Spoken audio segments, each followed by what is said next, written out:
So I had high hopes for the movie Damsel that recently released on Netflix, and unfortunately, I feel like everything fell a little flat. So to get into it, the film begins with Elodie, played by Millie Bobby Brown, saying that there isn't a knight in shining armor that's going to save her. And so it's setting the tone that we're going to have a girl empowerment, strong feminist lead, and totally into that. I was ready to see a princess kind of kick some butt. And then we zoom in to these knights going into this dragon cave. They're doing something. We don't figure out what just yet, but ultimately they're burned except for the king by the dragon. And then it snaps us into Elodie and Floria. Floria is Elodie's younger sister, and they're talking just about how hard it is to struggle in a frozen climate. There's little food, it's hard to stay warm, when we see that a royal proposal is brought to her father. And basically the royal family is looking for a wife for their son, and they choose Elodie. Now there's no questioning. They don't check if she's good at music. They don't check if she paints. They don't check if she can speak eloquently. The person who's sent there just looks at her and is like, yeah, she'll do. Which to me is a giant red flag, and they should have been suspicious. But they are offering a huge sum of money in exchange for Elodie to marry the prince. And so they're like, why not? We need it. Our kingdom is struggling. This did remind me of Bridgerton, specifically Queen Charlotte's version, where we see her get engaged to the King of England, but we figure out that he is kind of has a madness. And I got the same vibe of there's something wrong here. We need to find someone in the backwoods of our country so that no one knows what's going on, that we can kind of trap into the situation. And we'll see that play out later. So they all pack up and agree to go to the palace to see the prince and see if, it's a good match. When they get there, it's beautiful. The set is beautiful. The costumes are beautiful. They did a really good job visually. It's a beautiful, beautiful movie to watch when they're in the court, I'll say. Once they're in the cave, it's really grungy. And, I mean, there's some good elements, but mostly it's dark and it's dank. So, Elodie becomes more interested in being the princess and being married to the prince, as she sees the wealth and she gets to know the prince named Henry, and so she's all in for it. But Queen Isabella is distant and kind of rude, especially to Elodie's stepmother, who is played by the Angela Bassett. Of course, she looks beautiful. Of course, I wish she had a bigger role and had more scenes because she's an amazing actress and I love her. So,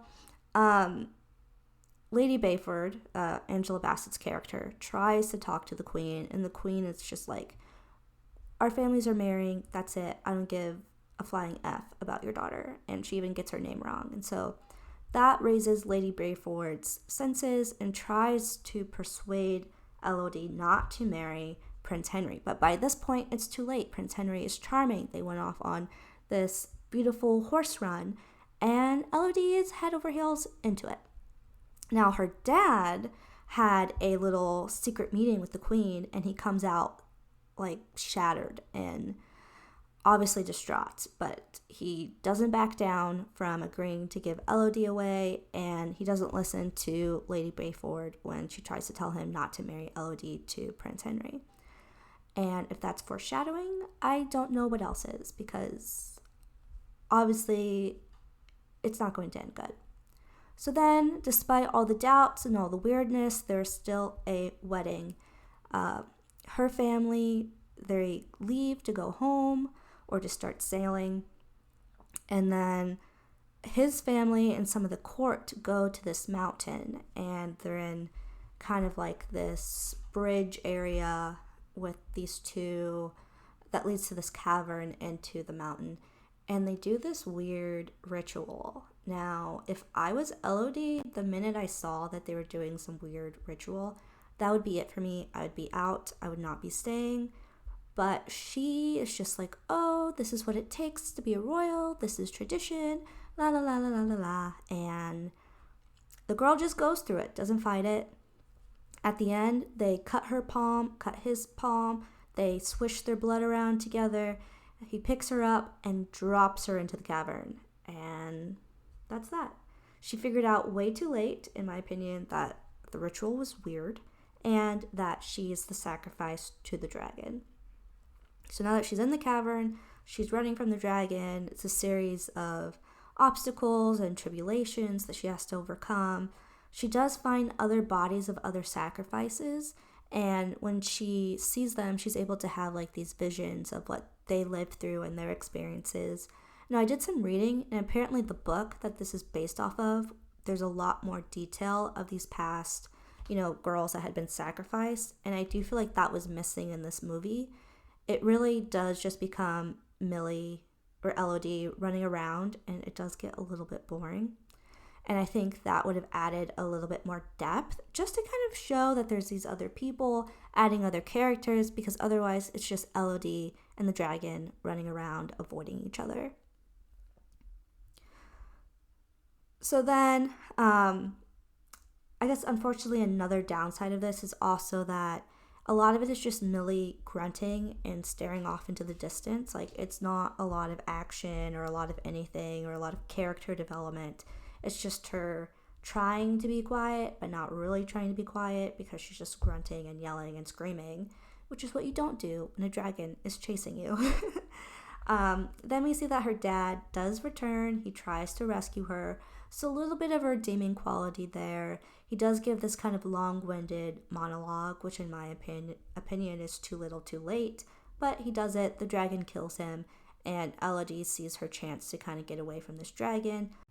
So she is able to successfully leave, but she finds out that they're just replacing her with her sister. And so obviously she can't have that. So she goes back into the cave, fights the dragon, is able to kind of beat the dragon, and they figure out that all these sacrifices have been because of the king who went there at the beginning murdered the dragon's 3 babies. And so now the dragon asks for all these sacrifices to kind of compensate for the loss of her children.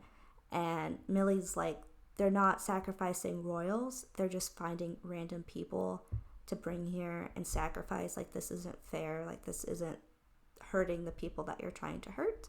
And so she partners with the dragon. She goes to the castle. She tells all the royals to run away. Some do, some don't. The servants run. And then the dragon burns the royal family to the ground. And then Elodie, her stepmom, and her sister go home.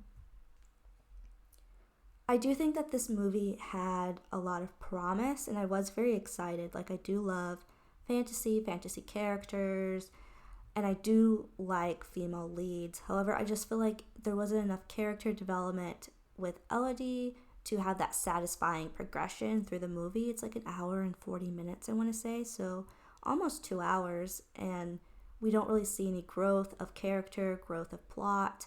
There's no real twist to the plot. It just kind of unfolds very cookie cutter, and I think it was a missed opportunity to give kind of a more interesting twist or to have character growth or anything. She doesn't even really get mad. She's just is like, oh, my dad did this. Oh, I'm here. Oh, you trapped me. There's no like rage over the situation. There's no, loosening up of the stiff daughter that has to please into this wild warrior who avenges herself from these people. And I think even just showing the evolution of rage and power a little bit more than they did would have made it a little bit more satisfying at the end.